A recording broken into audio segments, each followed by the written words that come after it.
Hi, I'm Mark, producer of Roundtable, the TV series born here in New York City at the legendary Manhattan Neighborhood Network Studios.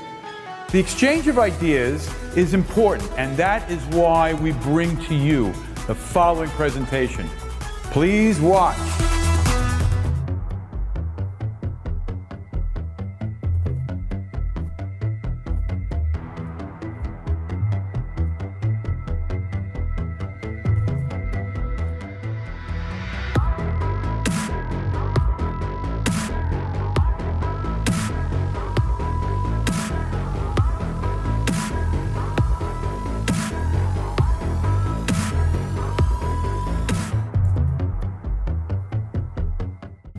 Good evening, and welcome to Single Shot Show at Manhattan Neighborhood Network's Roundtable. Tonight, our episode, in a way, is an emergency meeting. We all heard about the notorious banana and the duct tape, and it really created unexpectedly a large splash and very negative splash in the art community. And that made us to want yet again discuss at a larger scale what art is, what makes art, an art piece, and how is it different from everything else, and what are the main properties of it. And we invited to discuss it our firm friend, Michael Colavito. Hello, Michael. Thank you for joining us. Thank you. So let's talk about art. What makes art to be art?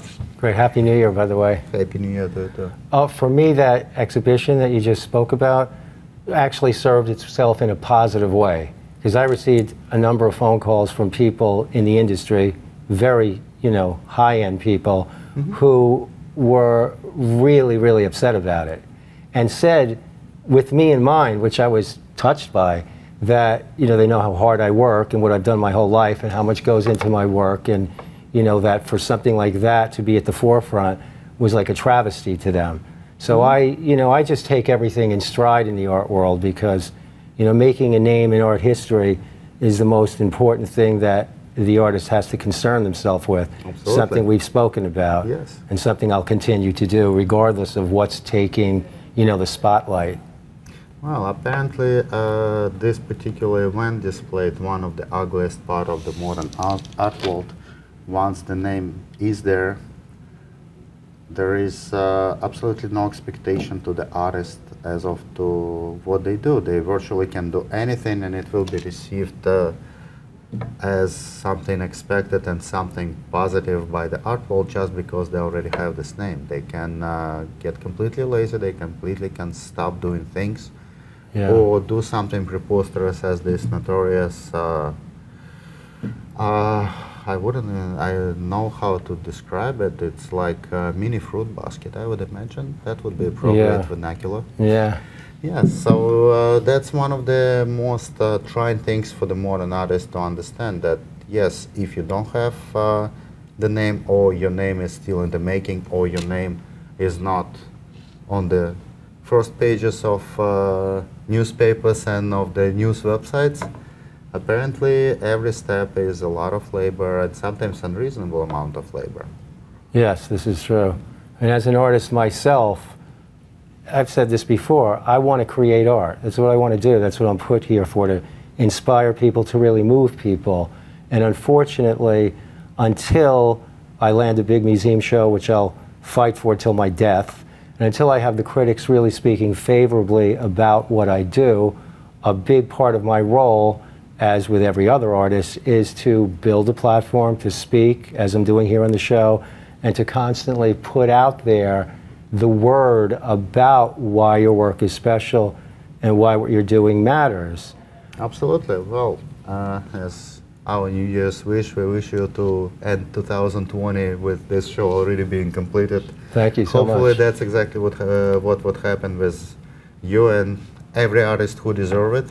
Yeah. Yes, apparently we do have a lot of artists who are working more than necessary on the image instead of working on the art. Apparently, in the end of 19th century, there was a profession invented called art critic.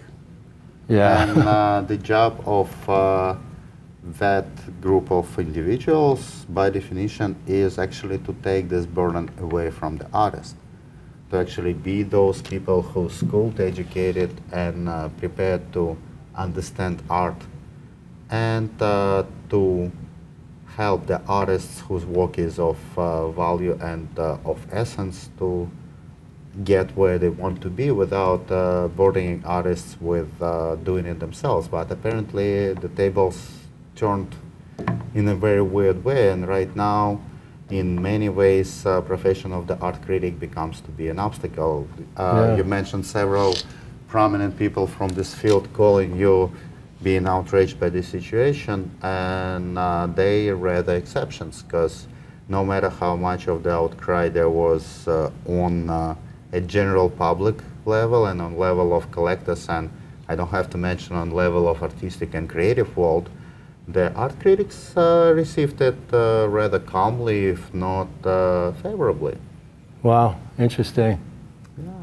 Basically, the general idea in this situation that we can't judge what is art and what is not, and that I do believe is in a way excessive.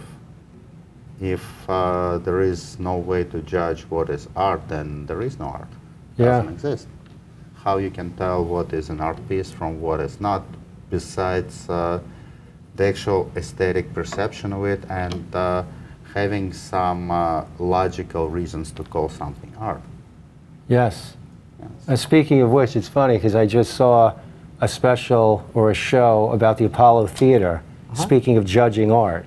And they started with amateur night, which everyone that knows the Apollo knows is when, you know, the talent comes on stage and it's the audience. It's not the critics, it's not the management, it's no one other than the people there to see the show who either boo you off the stage or applaud you because they like what they see. And you know, this is what it started with, which I kind of liked, because as an artist, I continue to bring my art and my message to the public. I'm going to read my artist statement here, which is newly revised, to give a real idea of who I am as an artist and what I'm trying to speak out about. But it segued, the show did, and it went right into the plight of African Americans and their struggle, which I appreciated, because all people, like in this country, all people from everywhere have the same problem in standing up for their rights and their freedom. I mean, all people from Italians to Germans to Jews to American Indians to people from India to Chinese to you name the group of people, they've somewhere in the course of history, because this goes back to the beginning of time, have had to stand up and speak out for their freedom. The artist, while perhaps it's not as egregious as what I'm proclaiming about human rights for people, still as a profession is one where they have to fight for respect. I mean, where have you heard the term starving artist attached to any other profession? Have you heard like starving waitress or waiter, starving janitor, starving plumber? I mean, you don't hear that term, and that term implies a worthlessness, which I have to speak out against. And my artist statement, while it clarifies why I believe my work is special, in no way is over the top or is inflamed with an artist myself speaking boldly about himself with a narcissistic edge. It's not about any of that. Absolutely. It's about why I feel my place is here and why perhaps it's deserved in art history and hopefully will be seen as such. Yeah, that you actually raised an extremely interesting subject. Profession of visual artist up until mid-18th century and in many places even later was profession of a servant, like glorified servant essentially. You would have a patron who would pay you what they believe your art worth, sometimes pretty substantial sum, but most of the time something modest enough to feed your family, but not more than that, even for the most talented people. But you was treated like a servant, you was respected only on the level of educated, valuable servant, and that's it. And I do believe in a way in our society this notion remained. It's not only that people talking about starving artist existence. A lot of people, if you would notice it, would actually imply discussing this. That's how the things should be. That artists, in order to create, have to be starving. That Wow. it's actually a necessity for the artist, and not to go even just into European culture. In Japanese culture, artists was actually part of their class system that would live in their own villages. That would be essentially Japanese equivalent of pariahs. Wow. And That's crazy. in India as well, it would be in a very similar fashion assigned to the lower caste as well. Creative professions in most parts of the world, except probably for the ancient Greece and Rome, was considered to be that. And I don't see the reason why in our modern, refined and educated world, where essentially everything depends on art, we still, in a way, succumbing to this notion. If you think about it, everything we enjoy in this world, one way or another, is related to visual art, from marketing I agree. to entertainment. Absolutely. Yes, indeed, we definitely deserve more respect and better understanding of what is done by visual artists and art in general, and how it have to be implemented for everybody's benefit. We'll get back to this break.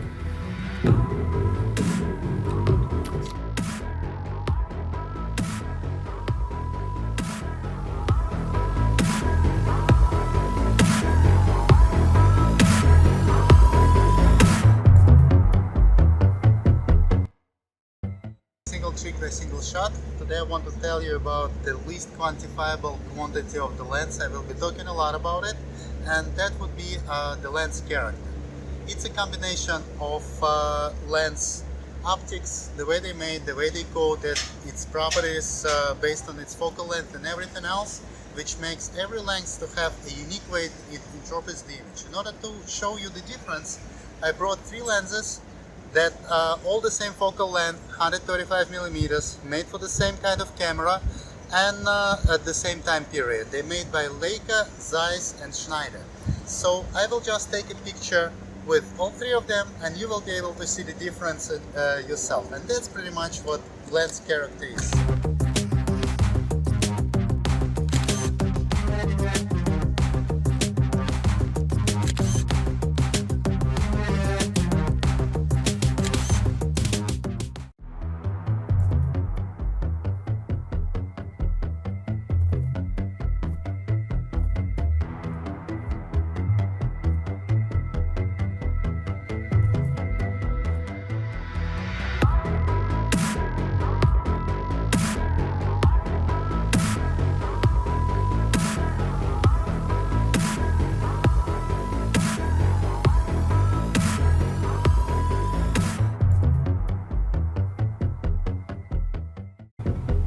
Alright, we're back. So based on all we discussed in the first section, let's look on your new statement. I'm actually curious how it changed since the last time you wrote it. Yeah, it's newly revised. It's about a week old.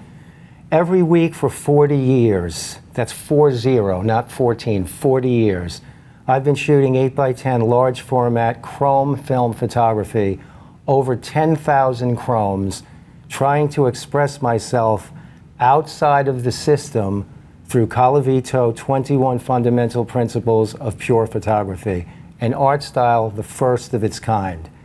I've paid my dues heavily as an artist, which I understand means nothing unless the work is truly original.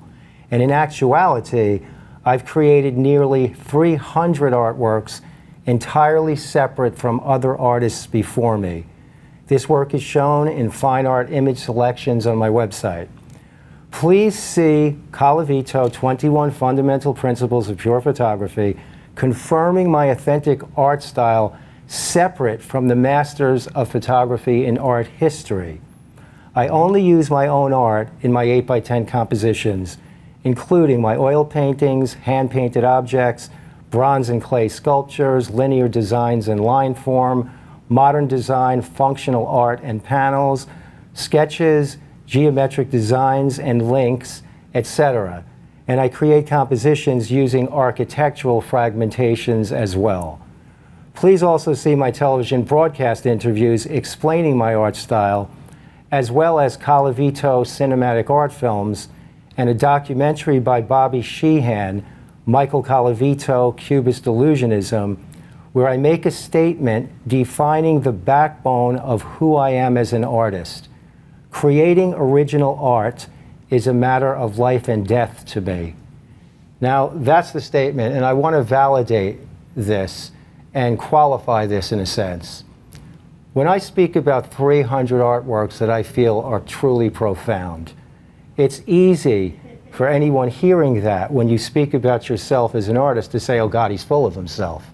But I want to erase that thought, because when I say 10,000 chromes, first off, I've probably shot about 50,000 chromes in my life when we take into consideration medium format, 4x5, 6x7, 6x8, 6x9, 35 millimeter. But 10,000 times for 8x10, and I did a count recently. I was in my studio, I counted the boxes, and I marveled at it. I thought, wow, that really is an extreme amount of work. Yes. So 10,000 times I went into the darkroom and I loaded a holder. 10,000 times I created art, and my art is complex. It's no easy task to do the 810 that I do with all the elements I add. And don't get this wrong, out of the 10,000 times, all of it's at a pretty high level in my mind. I have to answer to myself. My exposures are dead on, I'm a professional. But to reach perfection, which is what I care about, I care about creating, quote, a masterpiece when I shoot. Whether or not I do that, again, is up to the public and to the art critics and the museums to decide. But in my mind, when I feel I've succeeded 300 times, I must point out that that means that 9,700 times I failed in my eyes. 9,700 times I was so severely disappointed because I, take this to heart. I want to create something that's going to really move and inspire the viewer. And if I feel I haven't done that to the extreme, it's extremely disappointing. So you do the percentage, we're talking 3% of the time, and if you take into consideration the 50,000 chromes I've shot, we're talking that less than 1% of the time when I go out there and put my heart into what I do as an artist, I have been disappointed. So I have to say that and put that out there, because it's not about narcissism when I feel that I've done something special. And I hope that people listening and the world will go to my website and judge for themselves, as in the Apollo Theater in New York City and Harlem, they do for talent that comes on stage, where people can say, this guy is full of himself, or in fact, wait a second, this guy, let me take a step back, has something here that's valid, that in fact is unique and separate from other artists before him. That's actually an epically well-written statement, which would be good for the whole art movement. Oh, thank you so much. I appreciate that. When I was reading about it, the magnitude of what he was discussing was actually reminding me of Bauhaus' approach to art. Oh, wow. In many ways. It's a And compliment. I can say as an artist that there is no feeling to match that when you actually look at the work and saying, that's it, that's exactly what all this labor was leading to. And it's one of the things that a lot of people who are not creating themselves something artistic don't realize, that what they see is not just one photograph, it's not just one painting, it's not just one art piece. It's a frozen moment in a very long process in which a responsible artist discards about basically a bulk of what is created as something they don't believe deserves to be associated with their art. And that's one of the reasons why all this starving artists situation exists, because responsible artists who actually create something substantial can't allow himself to use what he is himself or herself is not completely satisfied with. And that leads us to actually a very interesting point, that up until recently, every art piece that would be considered to be a masterpiece in one way or another would go through the whole set of filters. And that would be as follows. First, the very first filter would be the artist's training. For anything up until modern art, even contemporary art, because in modern art even that wasn't possible, it was virtually impossible to create a piece of art without being trained and schooled in art. Even Picasso had his formal training, and even Picasso created these works that for a lot of people seems to be very plain and obvious, probably because they're so genius, based on a very long and profound process of understanding what the artist was doing before him. By now, for a lot of people, this process is obsolete. The second point is this internal filter, which would make every responsible artist to look at his work or her work and say, this I consider art, this I don't consider art. Right now, there is a huge group of people who excel or not that much excel in creative professions, who are ready to release just about everything that comes out from their hands and let everybody else to deal with it. And that actually creates what I call white noise. A lot of the works that wasn't even curated by the artists themselves. They just let them out because it's so easy. You made something, you put it on Facebook. Yeah. You don't have to think. Nothing bad will happen from you putting it. People most of the time polite enough not to share with you their negative opinion. So that creates a massive amount of art pieces that even artists probably not approve that much of. So the next filter was mentioned above, art critics. And their job was actually to judge what is happening based on their training, their education, and hopefully their personal taste. Sure. And there is one more filter which I would quickly mention. That was actually public opinion. And most of the artists don't have the access to it because there are less viewers than we need for the amount of artists we have. Yeah. So we will get back to this after the break.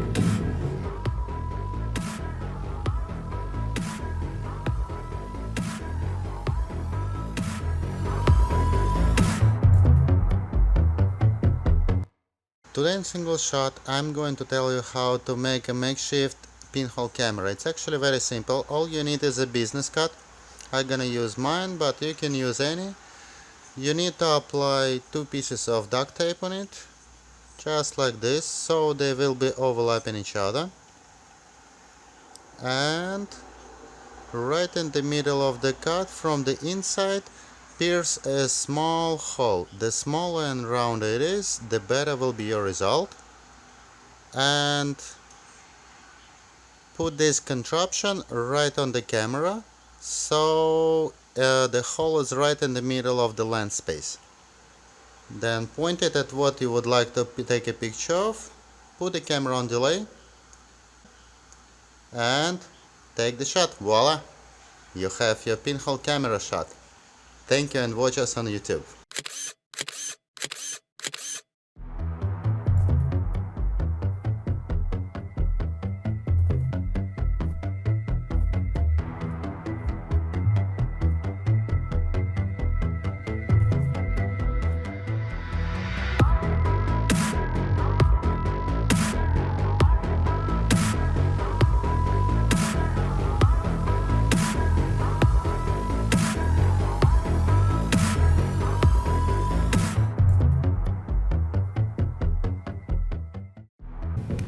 Alright, we're back. So, as I was saying, we had those 4 filters, and apparently every single one of them right now in one way or another malfunctioning. And just like it happens with a cayenne conditioner, it's probably time to have them replaced. Yeah, no, I agree. I mean, I think just in a broad sense that the discrimination has to stop. I mean, everywhere in life. I mean, if it would be in a perfect world, people would be respected, you know, all peoples would be seen the same. There'd be no, you know, standout differences. And with the artist, you know, just for him to be able to have a fair shot at, Fair shot, exactly. you know, at presenting himself and his work where it's just about the work. And you had mentioned somewhere earlier about minimum wage, and people really care about minimum wage, because workers should get paid what they're, due, and they shouldn't have to enslave themselves in any profession. And I think artists should also be able to make a good living from what they do if they're in fact good artists and if they're really dedicated. And when I speak about myself, I've dedicated every moment of my life to this. It's my day job through thick and thin, and it will always be. And it's not about the money. I didn't choose this because of money and success. I chose this because I want to create work that, again, matters, and I want to move people. And fortunately, I've done that in a big way. So I've really been successful beyond anything I can imagine. And I would like to get more, respect and success with museums presenting my work, because then great numbers and masses of people get to see it. So that's ultimately why it will be my goal forever, and why every artist has to focus on this and feel the same. Yeah, and as you just said, essentially it all comes down to fair exposure and fair opportunity for every single artist. And in order to have that, we really need to see those 4 filters being in one way or another brought back to functioning. Yes. We need to see that the artists are not abusing their opportunity to show art without actually thinking themselves whether or not it needs to be shown. We really need to get the new generation of visual artists to actually see value in studying art and understanding what was before them, before they actually would create something. And we need to have people who have authority to judge it based on something making more sense than just posting a fruit on a wall with a duct tape. And we need to provide artists with the access to all these vast audiences that right now just dying of hunger without being fed with good spiritual food in form of art. So let's hope that our future will be doing exactly that. It's really about time. I really believe that this is exactly what will be happening soon. Hopefully 2020 will be a turning point. We'll see about that. Thank you, Michael. It was a pleasure. Thank you.